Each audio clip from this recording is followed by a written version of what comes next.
Naudlot ang nakatakdasan ng cesarean operation sa isang babae sa Coronadal, South Cotabato kahapon ng yumanigang 7.8 magnitude na lindol. Ligtas naman siyang nailabas mula sa operating room. At may unang balita si Jonathan Andal. Lord! Lord! Ang anak kasi!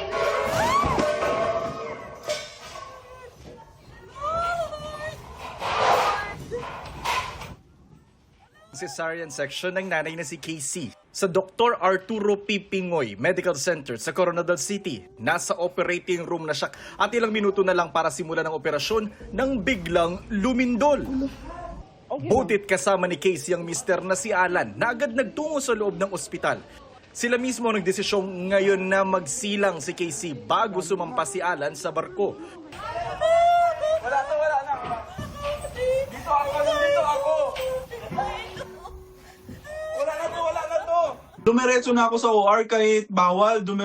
Pumunta ako sa kanya para kunin siya.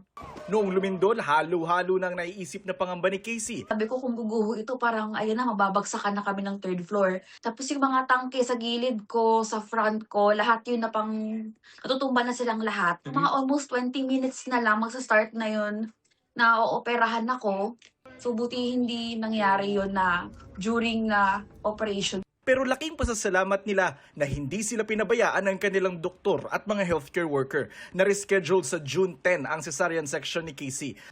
Ayon naman sa pamunuan ng ospital, structurally safe ang kanilang gusali matapos masuri. Ligtas din ang lahat ng kanilang pasyente at mga tauhan. Ito ang unang balita. Jonathan Andal, GMA News.